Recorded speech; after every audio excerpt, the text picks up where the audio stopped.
살아계신 아버지 하나님, 오늘도 성령님의 감화감동하심을 통하여 이곳으로 우리의 발걸음을 인도하시고 거룩한 성금요일 우리 예수님 십자가에 달려 돌아가신 이 밤 아버지 하나님 앞에 나와서 기도할 수 있도록 은혜 베푸심에 감사합니다. 주님의 십자가에 못 박혀 죽으신 그 피 흘리심을 통해서 오늘도 우리에게 나음을 주시옵시고 우리에게 고침을 주시옵시고 우리에게 기적의 은혜를 베풀어 주옵시고 오늘의 우리에게 새롭게 되어지는 역사가 일어나는 복된 밤이 될 줄 믿습니다. 성령 하나님 역사하여 주시옵시고 성령의 바람이 이곳에 불어오시고 그래서 연약한 믿음에 믿음을 더하여 주옵시고 우리의 기도는 믿음의 기도가 되어 믿음대로 되어지는 역사가 일어나는 복된 밤이 되게 하여 주시옵소서. 악한 사탄 마귀가 이 예배를 회방치 못하게 하시고 이 기도 시간을 회방치 못하게 하옵시고 말씀 듣는 시간을 방해치 못하도록 성령님께서 두루두는 화영검으로 지켜주시고 보호해 주시옵소서. 오늘도 아버지 하나님, 연약하고 수많은 인생의 문제를 안고 나온 주의 백성들 주님 거저 돌려보내지 마시옵시고 부스러기 은혜도 주시어서 그 은혜라도 받고 돌아갈 수 있도록 아버지 하나님께서 주신 은혜 그리고 아버지 하나님 간증의 주인공들이 될 수 있도록 주님 축복하여 주시옵소서. 이 밤을 아버지 하나님께 부탁합니다. 주님 함께하여 주시옵시고 우리 주님 홀로 영광받아 주시옵소서. 예수님 그 능력의 이름 예수님 이름으로 기도합니다. 아멘.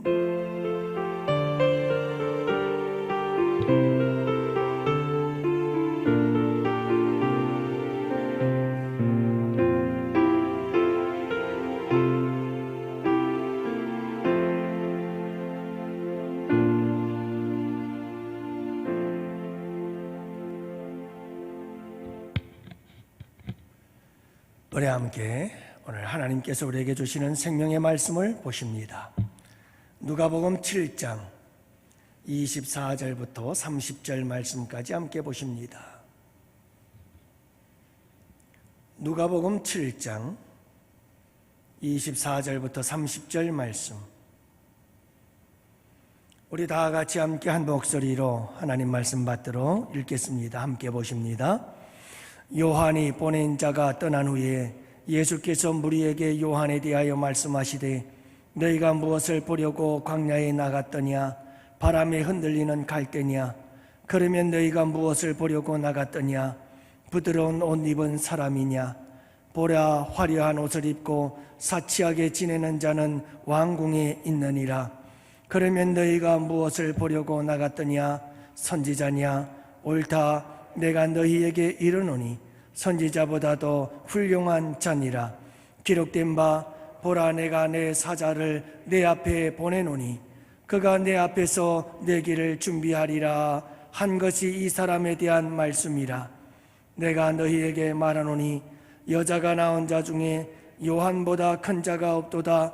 그러나 하나님의 나라에서는 극히 작은 자라도 그보다 크니라 하시니 모든 백성과 세리들은 이미 요한의 세례를 받은지라. 이 말씀을 듣고 하나님을 의롭다 하되 바리새인과 율법교사들은 그의 세례를 받지 아니하므로 그들 자신을 위한 하나님의 뜻을 저버리니라.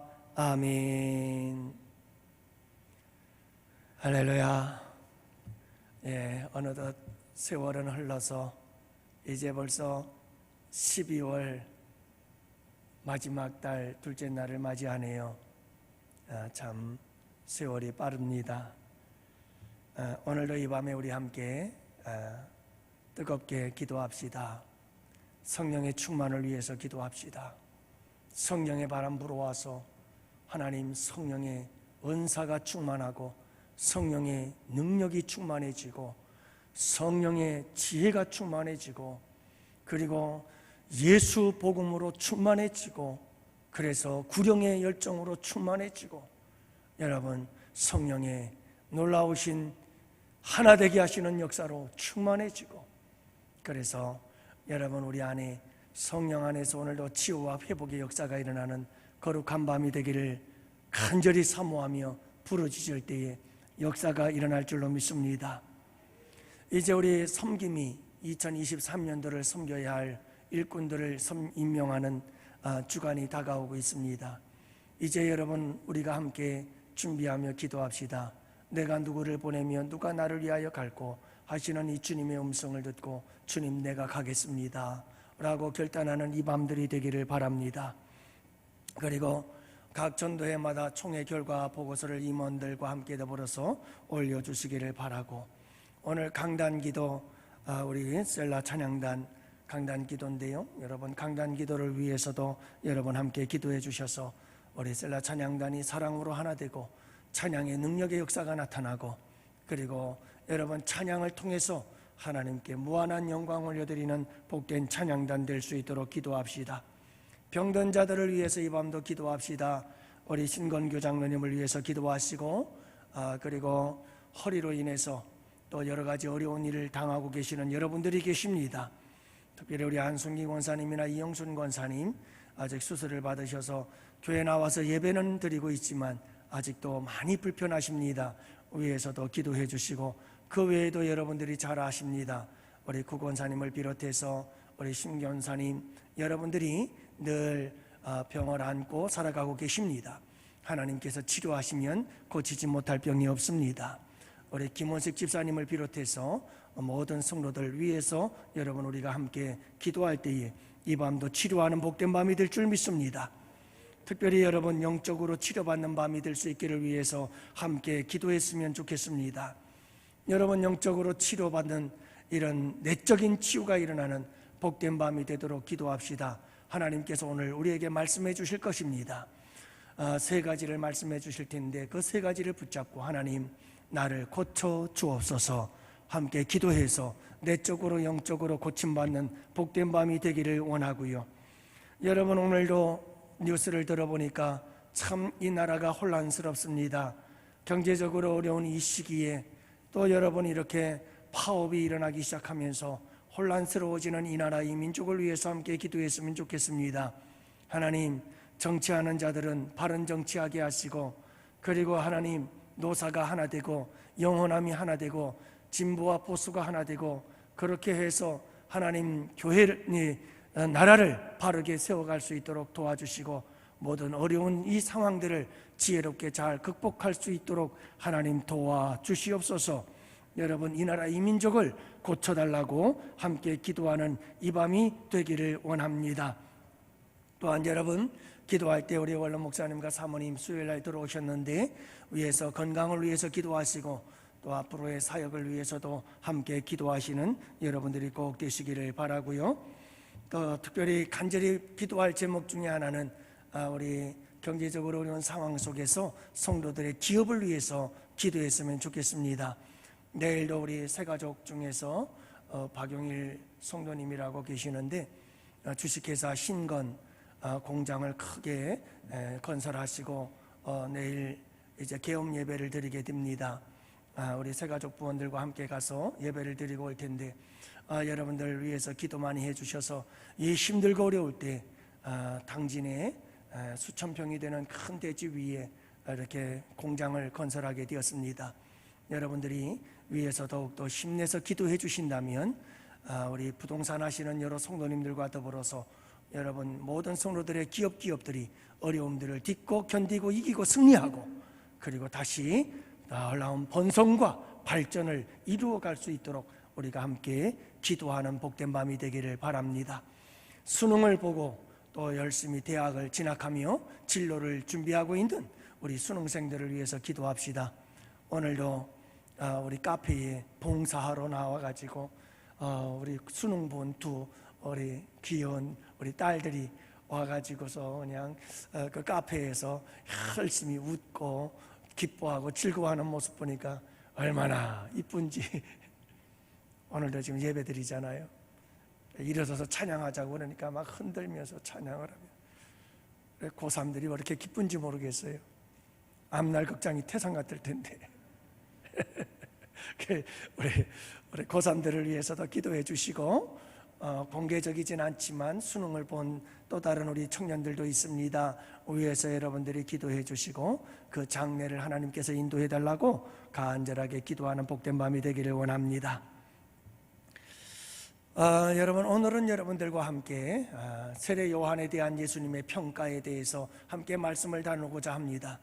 세례 요한에 대해서 우리 예수님께서 오늘은 평가하는 모습을 보게 되어집니다. 우리 예수님께서 평가를 하시는데 참 세례 요한의 믿음과 그 삶을 인정해 주는 모습을 보게 되어집니다. 한마디로 말해서 세례 요한은 예수님으로부터 그 믿음과 사역과 그리고 그의 삶이 인정을 받고 있구나 하는 것을 보게 되어집니다. 사랑하는 성도 여러분, 이제 12월입니다. 여러분 한 해 동안에 열심히 달려왔습니다. 얼마나 하나님께 인정받을 만했고 또 여러분 얼마나 사람들에게 인정받을 만큼 열심히 살아오셨는지, 잘 살아오셨는지 한번 여러분 돌아보면 어떨까요? 전문가들이 하는 이야기입니다. 여러분 사회에서나 직장에서 인정받는 사람이 되려면 이렇게 해야 한다고 합니다. 그런데 그 내용들을 보니까 신앙생활에 정말 인정받는 자들도 별 다름이 없다. 이건 다 성경에서 이야기하는 것이구나 라고 하는 사실을 알 수가 있는데, 여러분 한번 들어보십시오. 첫째가 자신감입니다. 여러분 자신감이 없으면 안 된다는 거죠. 자신감은 갖되 교만하지 말아라, 이게 첫 번째고요. 두 번째는 자기 관리를 잘해라 라고 하는 겁니다. 누군가를 만나서 접촉을 할 때마다 얼굴 표정부터 관리해라. 자기 관리. 목소리 관리해라. 목소리 톤조차도 잘 관리를 해라. 제스처 하나하나 늘 관리를 해라. 악수를 할 때조차도 참 그 관리를 잘 하라고 이야기를 합니다. 그 중에서도 가장 중요한 자기 관리는 감정 관리다. 아무리 지식이 많아도 감정 관리가 제대로 안 되면 한순간에 모든 것이 날아가 버리고 만다. 그래 여러분, 정말 인정받는 사람이 되려면 자기 관리를 잘해야 되는데 많은 관리들이 있지만 그 중에서 감정 관리 잘하라, 이렇게 이야기를 합니다. 세 번째는 끈질김이 있어야 된다. 어떤 어려움이 있어도 끝내 이기고 목적을 이루는 자가 되어라. 이게 끈질깁니다. 이렇게 이야기를 합니다. 네 번째는 지속적인 자기 개발입니다. 끊임없이 나를 개발해 나가라. 우리가 여러분 영적으로나 믿음적으로나 신앙적으로나 모든 성품적으로나 우리 예수 믿는 사람들은 끊임없이 개발해야 돼요. 끊임없이 자기 개발. 이게 없으면 인정받는 삶을 살기가 어려워요, 하나님과 사람들에게. 다섯 번째로는 정직함과 도덕성, 두말하면 짠소리죠. 여섯 번째, 말하기 전에 충분히 생각하라. 그러니까 깊이 생각하고 말하라. 일곱 번째, 독창적이 되어라. 여덟 번째는 겸손하라. 아홉 번째는 과감성, 무슨 일을 할 때는 과감하게 진행하라. 열 번째는 세밀함을 가져야 된다 라고 하는 것이고, 11번째는 실수를 인정하라. 여러분 실수하고는 인정할 줄 알아야 돼요. 어디를 가도 자기가 실수해놓고 죽어도 인정하지 않는 사람이 있어요. 절대 어디를 가도 인정 못 받습니다. 자기가 잘못한 것은 이건 내가 잘못했다, 이건 내 실수였구나 라고 이야기할 수 있는 사람이어야 인정을 받는 거예요. 하나님도 그래요. 잘못한 걸 잘못했다고 진심으로 회개를 해야, 그래야 주님께서 인정을 해주지. 잘못해놓고 잘못하지 않고 잘난 척하면 정말 주님께서 보시기에 참 그것보다도 안타까운 일이 어디 있겠어요. 실수를 인정하고, 12번째는 솔직하라. 그리고 좋은 사람이 되어라. 여기서 좋은 사람이란 다른 사람에게 상처 주지 말아라. 다른 사람의 마음을 아프게 하지 말라는 겁니다. 그리고 14번째는 경쟁을 통해서 발전하라. 경쟁을 하면 난 이렇고 저렇고 불평하고 원망하고 불만이 많은 사람들이 있는데 그러지 말라. 여러분 저도 괜찮다. 중요한 것은 그 경쟁 속에서 끊임없이 내가 발전시켜 나가도록 해라. 15번째, 이야기를 잘하는 사람이 되어라. 말을 잘하는 사람이 되어라. 대화의 기술을 키워라 이 말이에요.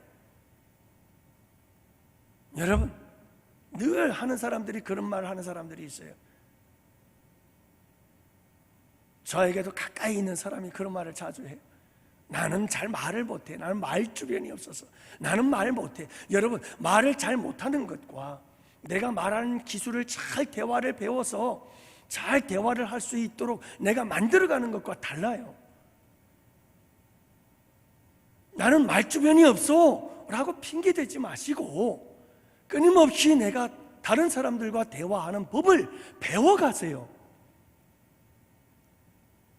말하는 대화의 기술을 배우려고 하지 않으다 보니까 자꾸 핑계를 대는 거예요. 나는 말주변이 없다, 뭐 한다. 아니에요. 16번째는 융통성이에요. 융통성. 여러분, 융통성이란 한마디로 말하면 이렇게 설명을 합니다. 산에 오르는 길은 여러 가지다. 이게 융통성이다.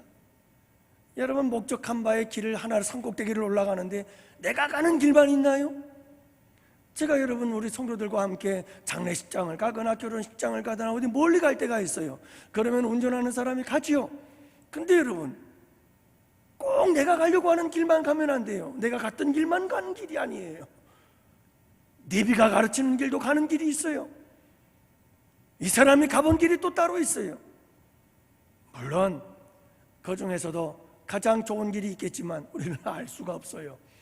중요한 것은 여러분, 융통성이란 산에 오르는 길은 내가 간 길만 있는 게 아니다. 다양한 길이 있다.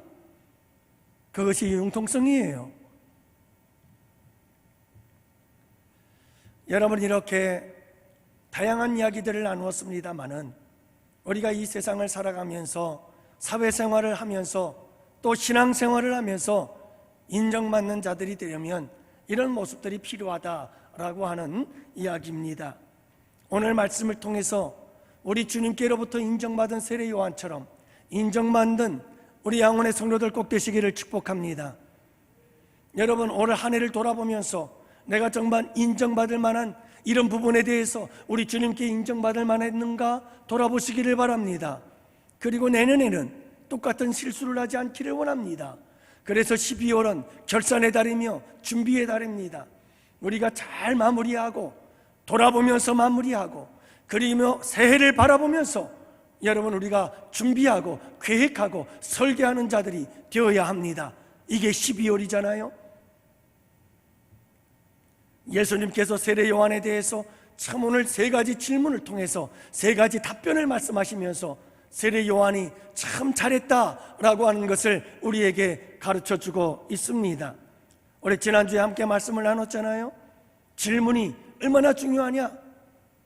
질문이 없는 신앙생활은 위험하다 말씀드렸잖아요. 세례 요한의 제자들을 보내서 오실 그이가 당신이십니까? 라고 질문했던 세례 요한의 그 질문, 우리는 끊임없이 질문해야 된다.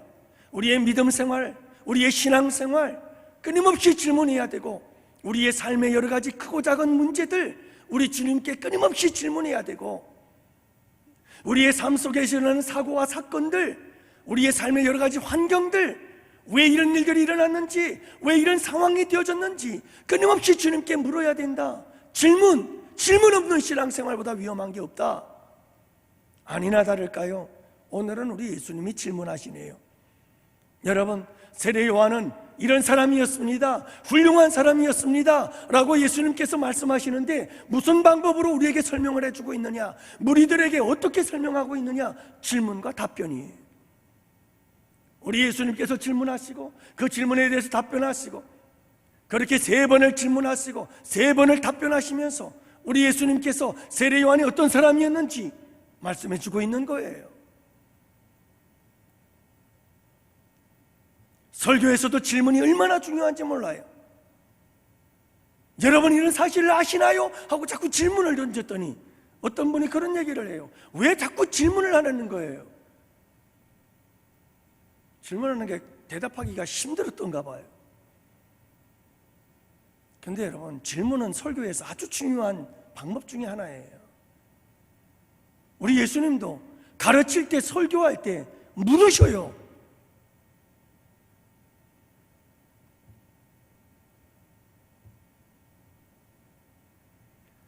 여러분, 예수님께서 세례 요한을 어떤 부분에 대해서 인정해 주시고 어떻게 인정해 주셨을까?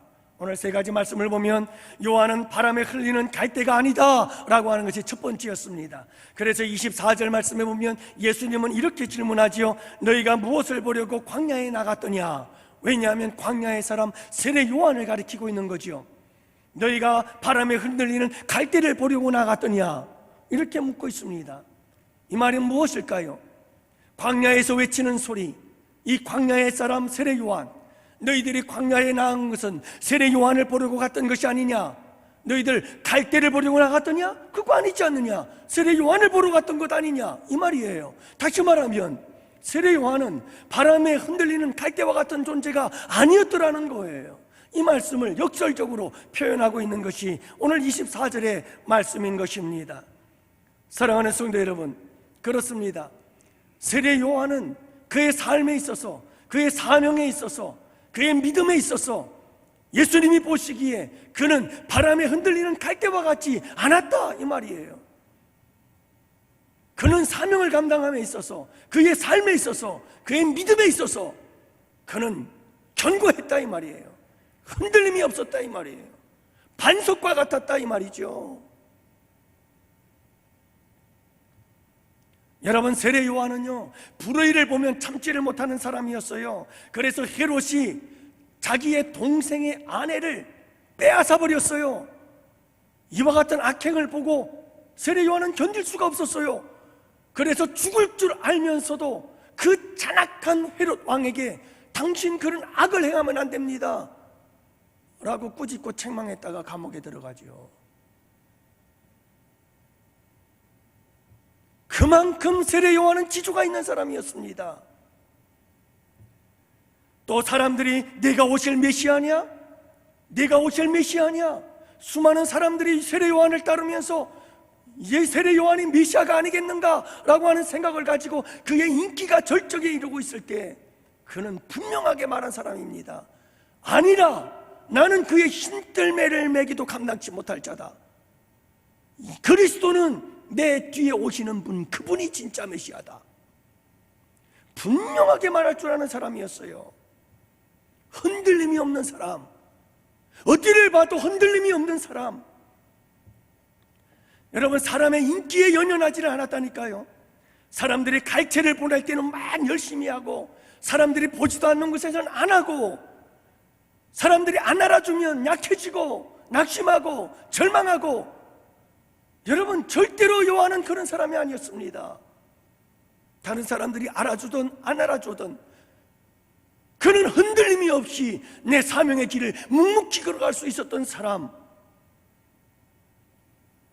그래서 여러분, 세례 요한은요, 그는 흥하여야겠고 나는 쇠하여야 하리라. 오히려 여러분, 나는 들러리다. 나는 들러리. 주인공은 예수님이시다. 이런 생각을 가지고 전혀 흔들림이 없이 살았던 사람. 세례 요한의 일생은 구약의 선지자들에게서 나타난 전형적인 모습을 가지고 있었던 사람이에요. 그래서 여러분, 구약의 선지자들은 마지막 구약의 선지자, 그가 바로 세례 요한이거든요. 선지자의 전형적인 모습을 가지고 사역을 했어요. 그게 뭐냐면 선지자들은 항상 하나님이 부르셔요. 선지자들이 부르십니다. 소선지자든 대선지자든 누구든 선지자들을 하나님은 먼저 부르십니다. 콜링, 부르심이 있은 다음, 그 다음엔 하나님께서 말씀을 주십니다. 너 가서 선포해라. 그러면 이 선지자들은 가서 선포합니다. 어떤 선지자들은 시청각적으로 선포를 합니다. 사람들이 백성들에게 보이도록. 그렇게 해서 하나님의 말씀을 선포합니다. 그리고 따라 나오는 세 번째 단계는 선지자적 사명을 감당할 때 나타나는 세 번째 단계가 핍박입니다. 선지자들은 여지없이 핍박을 당했습니다. 부름을 받아서 하나님의 말씀을 받아 선포하다가 여지없이 선지자들은 많은 환난과 고난과 역경을 당하게 되어 있습니다. 이 전형적인 선지자의 패턴, 이 패턴이 세례 요한에게도 그대로 이루어집니다. 그는 부르심을 받았습니다. 보내심을 받은 거죠. 그리고 그는 말씀을 선포했습니다. 회개하라, 천국이 가까웠느니라. 그는 두려워하지 않습니다. 흔들리지 않습니다. 그리고 선포합니다. 그리고 그는 마침내 감옥에 들어가 환난과 고난을 당하게 되어지죠. 전형적인 선지자적 패턴, 다시 말하면 세례 요한에게는 흔들림이 없었다는 거예요. 바람에 흔들리는 갈대의 모습이라곤 세례 요한에게서 찾아볼 수가 없었다. 사랑하는 양원의 성도 여러분, 우리 모두는 이렇게 흔들림이 없는 사람들이 되어야 합니다. 신앙생활을 하다가, 섬기고 봉사하다가 조금 더 어려운 일이 닥쳐도 여러분 작은 어려운 바람에도 흔들리는 갈대와 같은 존재들이 아니라 여러분 어떤 상황에서도 흔들리지 않는 반석과 같은, 굳건한 반석 같은 믿음의 사람들이 되어야 한다는 것입니다. 여러분, 물론 하나님은 상한 갈대를 사랑하십니다. 하나님은 상한 갈대를 사랑하셔서 상한 갈대조차도 꺾지 아니하십니다. 하지만 하나님은 우리가 상한 갈대로 그대로 있기를 원하지 아니하십니다. 갈대와 같은 연약한 자들을 부르셔서 반석과 같이 강한 자가 되게 하시는 분이 우리 주님이신 줄로 믿습니다. 그래서 시몬, 갈대를 불러 페트라, 베드로라는 반석이라는 사람으로 주님께서 바꾸어 놓으시는 역사를 이루지 않으셨나요? 어제는 올 들어서 가장 추운 날이었습니다. 그동안 기온이 따뜻해 있다가 갑자기 북쪽에 있는 찬 기온이 내려오면서 그 체감 온도는 더욱더 컸지요. 아침서부터 저녁 6시까지 우리 서문 장로님, 그리고 우리 윤상록 집사님, 우리 한웅구 집사님, 그리고 우리 손 목사님, 그렇게 그냥 하루 종일 밖에서 발발발 떨면서 저 성탄트리 만들어라고. 저게 쉬운 것 같아도요, 저게 얼마나 힘들었는지 몰라요. 얼마나 고생을 했는지. 교회 여러분, 그렇게 일을 하고 있어요. 그리고 하루 종일 일을 하고서 얼마나 힘들겠어요. 저녁을 먹는데 그런 얘기들을 하시더라고요. 주님의 일을 하면 절대로 얼굴 찡그리고 하면 안 된다. 주님의 일을 할 때는 항상 즐거워야 된다. 주님의 일을 할 때는 항상 즐거워야 된다. 그러면서 웃으면서 함께 저녁 식사를 나누고, 참 얼마나 아름다운 모습이에요. 며칠 전에는 비가 많이 왔어요. 한밤중에도 비가 오는데 많은 성도님들이 밤기도에 나왔더라고요. 그래서 제가 그런 말씀을 드렸어요. 전천후의 믿음을 가진 사람에 대해서 우리는 전천후의 믿음을 갖자. 흔들리지 말자. 날씨에 흔들리지 말자. 전천후의 믿음, 기상이 어떠하든 내 기능을 다할 수 있는 사람, 전천후에 전천후. 날씨에 따라서 기도도 하고 안 하고, 기분에 따라서 기도도 하고 안 하고, 봉사도 하고 안 하고, 내 환경에 따라서 봉사도 하고 기도도 안 하고,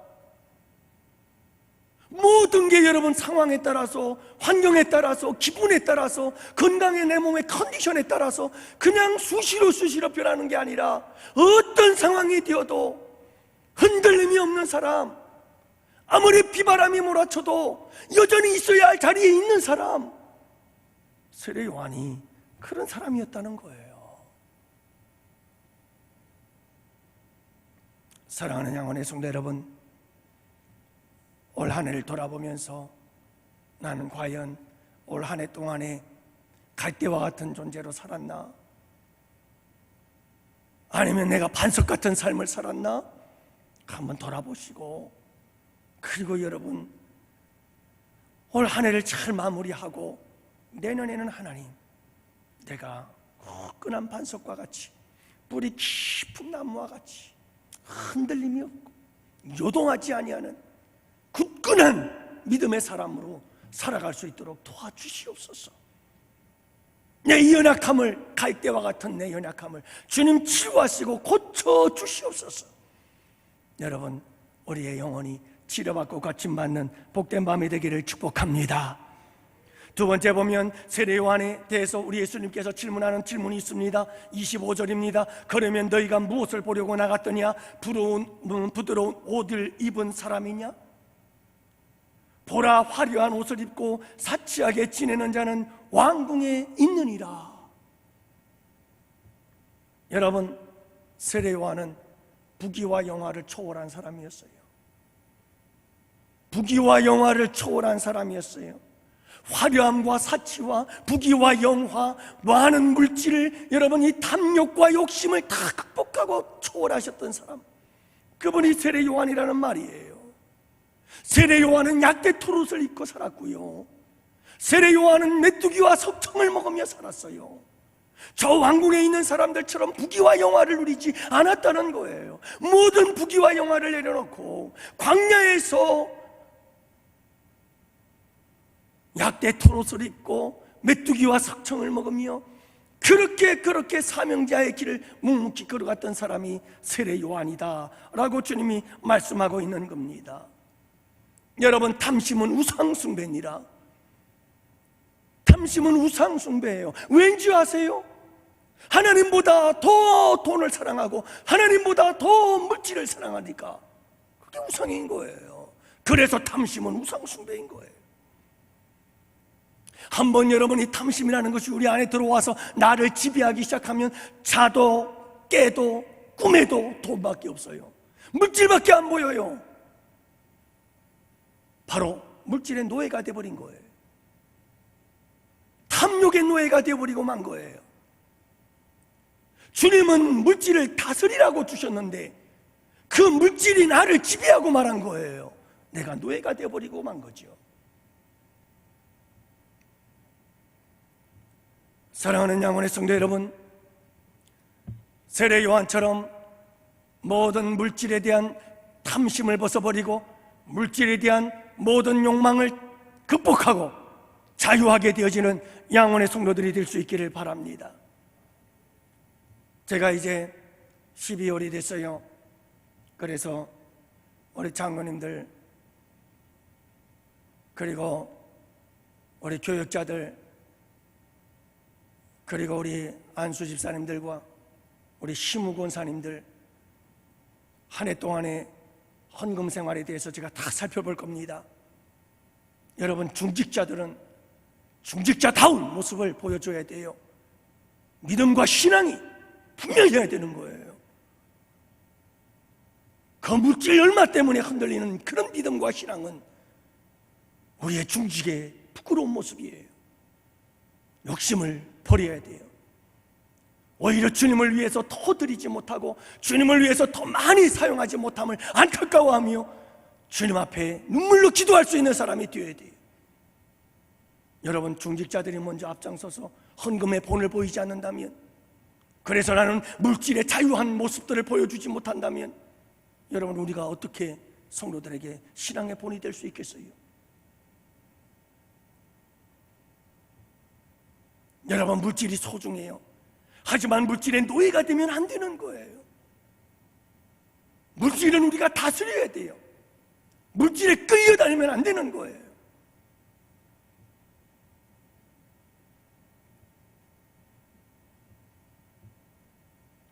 여러분, 청지기의 믿음을 가지고 살아가는 양원의 성도들이 되시기를 축복합니다. 청지기예요. 청지기의 직분을 갖고 사세요. 청지기의 믿음을 갖고 사세요. 내 것이 없어요. 내 것이 없어요. 주님의 것이에요. 빈손 들고 왔다가 주님이 주시는 대로 잘 쓰고 그리고 빈손 들고 가는 거예요. 다 내려놓고 가는 거예요. 여러분, 청지기 믿음을 가지세요. 저는 우리 딸아이를 통해서 이 청지기의 신앙이 뭔지를 알았어요. 주신 이도 하나님이시고 취하신 이도 하나님이십니다. 주님의 뜻대로 행하시옵소서. 항상 그 믿음을 가지고 살아야죠. 여러분, 우리 모두 다 이 믿음을 가지고 살자고요. 주신 이도 하나님이셔요. 취하시는 이도 하나님이셔요. 모든 것이 주님의 것이고 모든 주권이 주님께 있어요.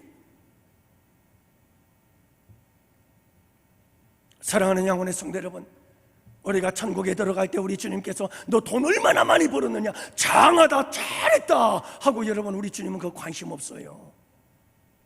우리 주님은 우리가 많이 벌든 적게 벌든 우리가 가지고 있는 것들을 어떻게 쓰셨는가에 관심을 가지셔요. 넌 어떻게 썼느냐, 무엇을 위해서 썼느냐, 이걸 우리 주님은 관심을 갖고 계시고, 마지막 날에 우리 주님의 물을 질문은 그거예요. 너 얼마나 많이 벌어서 얼마나 많이 쌓아놓았느냐. 우리 주님은 통장을 보자고 하지 않으십니다. 출금 내역이에요. 어떻게 썼니? 무엇을 위해서 썼니?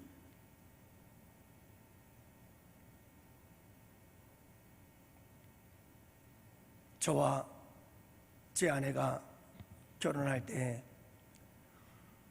저희 어머니가 2천만 원을 해줬습니다. 참 그 돈도 여기저기서 끌어다가 2천만 원을 해주셨는데, 우리는 결혼 2천만 원 갖고 시작을 했어요. 월세를 갖고 시작을 했습니다. 삼산동에서, 삼산동이 아니고 갈산동이죠. 갈산동에서 2천만 원 보증금 걸고 그리고 월세를 내면서 신혼을 시작했습니다.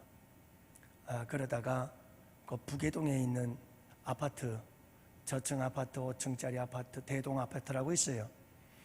거기에 19평짜리 아파트가 그 당시 4천만 원이었어요. 그래서 2천만 원 가지고, 그리고 나머지 2천만 원은 또 20몇 년 이렇게 저 장기 할부 있잖아요. 그렇게 해가지고 그 아파트를 샀죠. 그렇게 아파트를 사서 아이도 낳고 키우고 그렇게 해서 잘 살고, 그리고 이제 부교육자가 되어져서 부교육자로 섬기면서는 거기에 세를 주고 나왔어요. 그랬는데 단독 목회를 하면서 저희 아내와 저가 어떻게 그런 데는 또 마음이 하나가 잘 되는지 몰라요. 그래서 여보, 새 교회 와서 이제 이전도 하고 새로운 교회 건물도 하나 마련하고, 자 그러는데 우리 정리하자. 아파트 팔아서 하나님께 드리자. 그래가지고 그 당시 또 많이 올랐더라고요. 그래서 한 1억 정도 받아가지고 그걸 또 하나님께 다 헌금을 드렸어요. 그리고 참 저희 아내한테 제가 개인적으로도 굉장히 미안한 마음을 갖고 있지만 아직까지 한 번도 얘기는 안 했습니다. 오늘이 처음인 것 같은데, 저희 장모님 장인어른 돌아가시면서 마지막 유산으로 남겨준 시골에 땅 1000평하고 집터가 한 300평 있었는데, 그것이 매매가 잘 되어지고 우리 아내에게 돌아온 분기치 7천만 원 정도 들어왔는데, 그것도 다 그저 10원 한 번 써보지도 못한 채 부모님이 마지막으로 물려준 그 유산 진짜 10원 한 번 써보지 못한 채 하나님께 다 드리는 그런 아픔을 제가 경험하면서 참 미안해요. 인간적으로 보면 참 미안하다, 그런 생각이 들어요. 그러면서 목사님들을 모여서 서로 이야기를 하다 보면 어떤 목사님들은 하나는 어디에 무슨 아파트가 있어, 뭐 엄마 아빠가 좀 도와주시고 해서 우리가 아파트가 하나 있어, 우리가 아파트 결혼할 때 이렇게 해서 아파트 하나 산 게 있어. 그러면서 아파트가 있다는 얘기를 들으면 굉장히 막 내 마음속에서 이런 생각이 들어요. 괜히 팔았나? 내가 갖고 있었다면 지금 아파트 값 더 올랐을 텐데. 그리고 내가 얼마나 마음이 든든할까? 애들이 클 때 조금이라도 더 잘해줬을 거고, 애들한테 좀이라도 더 공부를 더 시켰을 거고, 그게 있었다면 얼마나 좋았을까? 한켠에 그런 생각이 들더라고요. 그러다가 제가 깨달은 게 있어요. 내 본심은 이거였구나. 내 본심은 이걸 더 갖고 있었고 싶었고, 내 것으로 삼고 싶었고, 내 소유로 삼고 싶었고, 그래서 내가 필요할 때 잘 쓰고 싶었고, 그래서 내가 좀 더 안정감 있는 삶을 살고 싶었고, 이게 내 본심이었구나. 근데 이걸 내가 어떻게 드렸지? 이건 하나님의 은혜구나. 내 본심은 이걸 드릴 수가 없는 거다. 근데 하나님께서 내게 은혜를 주셨구나, 믿음을 주신 거구나, 그래서 드린 거구나. 물론 저희 아내랑 저는 종종 그런 얘기를 하면서도 그래도 여보, 하나님께 드렸으니까 감사하지, 하나님께 드렸는데 뭐. 그리고 서로 위로하면서 살아왔습니다. 사랑하는 양원의 성도 여러분, 물질이 소중해요. 그리고 저도 여러분들이 참 힘들게 사는 것 보면 너무 마음 아파요. 저는 여러분들이 정말 잘 살기를 원해요. 그게 정말 진심이에요. 하지만 여러분, 하나님께 인색하지 마십시오. 하나님께 인색하지 마세요. 하나님께 물질에 대해서 부끄럽지 마세요. 하나님께서는 가난하게도 하고 부하게도 하시는 분이 주님이시라는 사실을 믿으세요. 여러분, 주님을 위해서라면 아끼지 마세요. 괜찮아요. 정말 제가 옆에서 보면 분에 넘치도록 하시는 분들이 있어요. 너무 마음이 아파요. 하지만 주님께 드리는 데는 이색하면 안 돼요. 사랑하는 양원의 성도 여러분, 물질의 욕심을 극복하세요. 물질에 대한 탐심을 이겨내세요. 괜찮아요. 약대 토롯을 입어도 괜찮습니다. 메뚜기와 석청을 먹어도 괜찮습니다. 그거 웰빙 식품 아니에요? 최고의 건강식품 아닙니까? 비록 왕궁에서 왕이 먹는 진미를 못 먹는다 할지라도, 화려한 옷을 입지 못하고 사치스러운 삶을 살지 못한다 할지라도, 여러분 꼭 기억하세요. 주님을 위한 것에 아낌없이 쓰세요. 자유하세요. 물질에 매여 살지 마세요. 세례 요한은 하나님께 인정받은 사람이에요. 그는 물질에 매여 살질 않았어요. 부귀와 영화에 매여 있지 않았어요. 그는 왕궁의 사람들 부러워하지 않았어요. 약대토록과 메뚜기와 석청이면 좋겠어요. 사랑하는 성도 여러분, 우리 주님께 이렇게 인정받는 여러분들 되시기를 축복해요. 한 해를 가만히 돌아보면서 저의 삶을 보면 좀 미안해요. 주님께 부끄러워요. 물질을 사용하는데 내가 이런 쪽으로 쓴 것들을 조금 더 잘 썼더라면 좋았을 걸 하는 생각이 들어서 주님께 미안한 마음이 있어요. 여러분들도 한 해를 돌아보면서 여러분, 내가 어떻게 물질 관리를 잘했나, 하나님의 재물 관리를 어떻게 했나, 여러분들 잘 살펴보세요. 사람 보고 할 것도 없고요, 남들이 하니까 따라할 것도 없고요, 내가 주님 사랑하는 만큼 하세요. 가장 좋은 원리예요. 여러분, 주님을 위해서 물질의 모든 탐욕과 욕심을 극복하고 자유하며 주님을 위해서 아름답게 쓰임받고 주님께 인정받는 복된 양원의 성도들 되시기를 축복합니다. 마지막 세 번째로는 세례 요한은 사명자였다 하는 거예요. 그래서 오늘 말씀해 보면 강조하는 게 그거예요. 세례 요한은 사명자였다는 걸 강조해요. 26절 말씀의 세 번째 질문을 보십시오. 그러면 너희가 무엇을 보려고 나갔더냐? 선지자냐? 옳다. 내가 너희에게 이르노니 선지자보다 훌륭한 자니라. 자, 세례 요한이 선지자라는 거예요. 선지자들 중에서도 가장 훌륭한 선지자래요.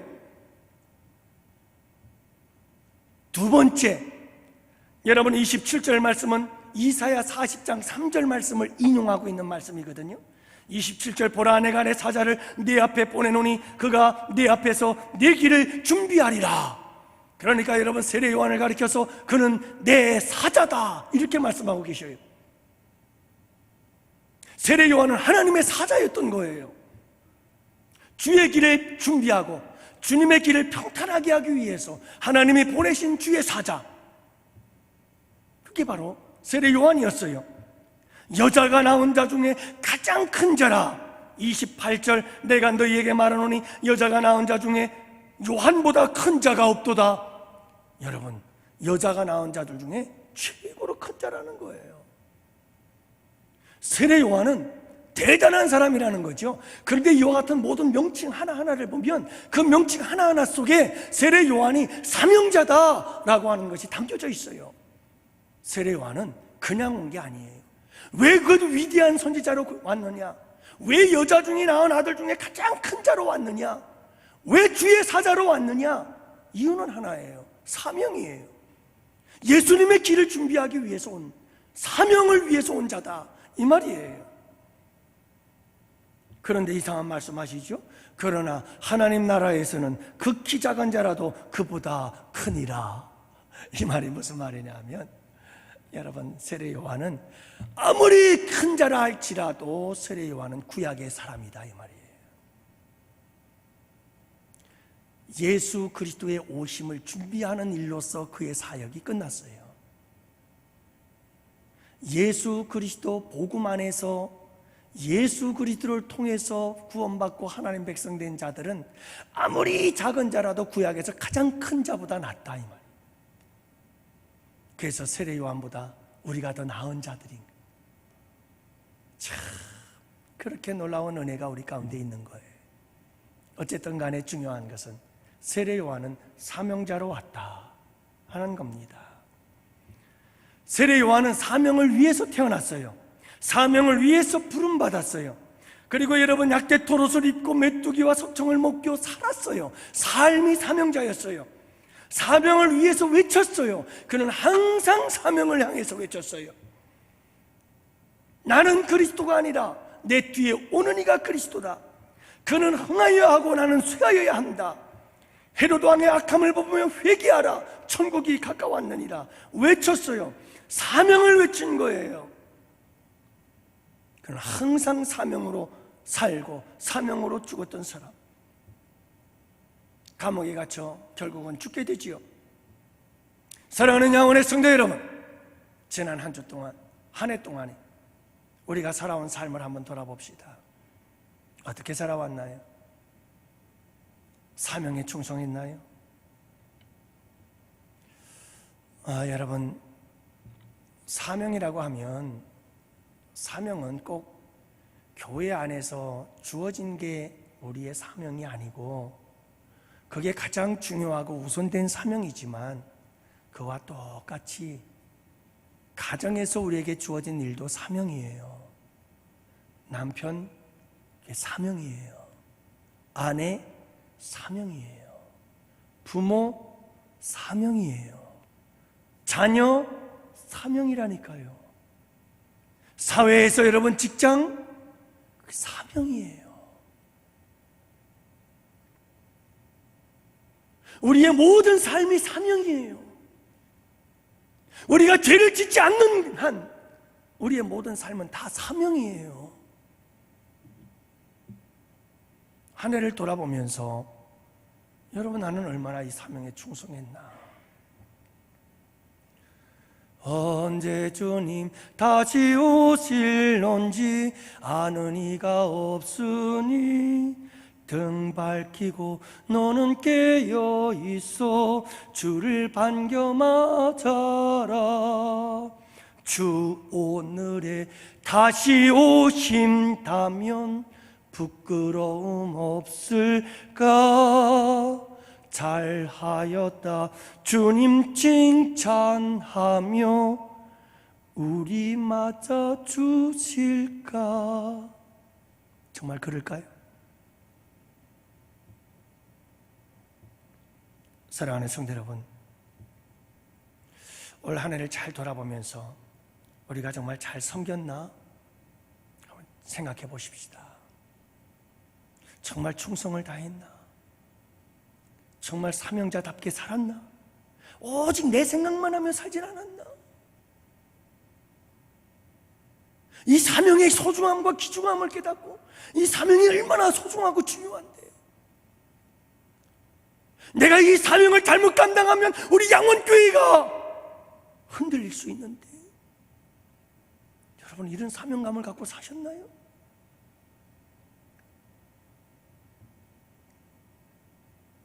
내년에도 우리가 주님의 부르심을 받아 사명자로 서게 될 테인데, 여러분 한 달란트 받은 사람처럼 땅에 묻어버리고 이 한 해를 지나진 않았는가? 주님께서 나에게 달란트를 주셨는데 그 달란트를 땅에 묻어버린 채 그 달란트를 사용하지도 않고 활용하지도 않고 그렇게 살아오지는 않았나? 그렇다면 주님 오시는 그날에 주님이 우리에게 약하고 게으른 종아, 그런데 여러분, 약하고 게으른 종들은 꼭 핑계가 있어요. 당신은 해치지 않은 데서 거두는 줄 알았나이다.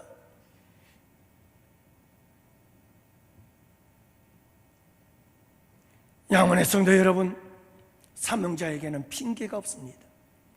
사명자에게는 모든 것이 사명입니다. 배고파도 가고, 넘어져도 가고, 억울해도 가고, 죽더라도 가고, 그게 사명입니다. 그래도 가야 할 길을 가는 게 사명입니다. 우리 최인선 목사님 간증 들었잖아요. 목회자 아버지 새벽 3시 반에 교회에 새벽 기도 가다가 강도들에게 만나 반 죽도록 두들겨 맞고 엉금엉금 기어서 수백 미터 교회를 기어가서 교회 가보니까 강대상에서 신음소리가 나서 달려가 보니 아버지가 죽게 되어 피 흘리면서 강대상에 누워 쓰러져 있는 거예요. 그러면서 그 아버지가 아들에게 한 말, 아들아, 그래도 가야 할 길이다. 너 목사 되라. 그래도 목사가 되라.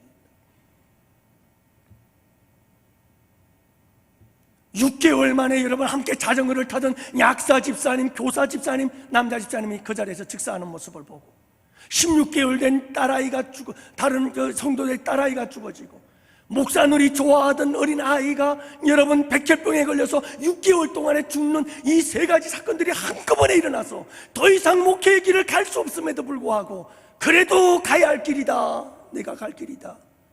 그래서 통곡을 하고 가슴이 찢어져도 가야 하는 길, 그 길이 여러분 사명의 길이라는 걸 아시나요?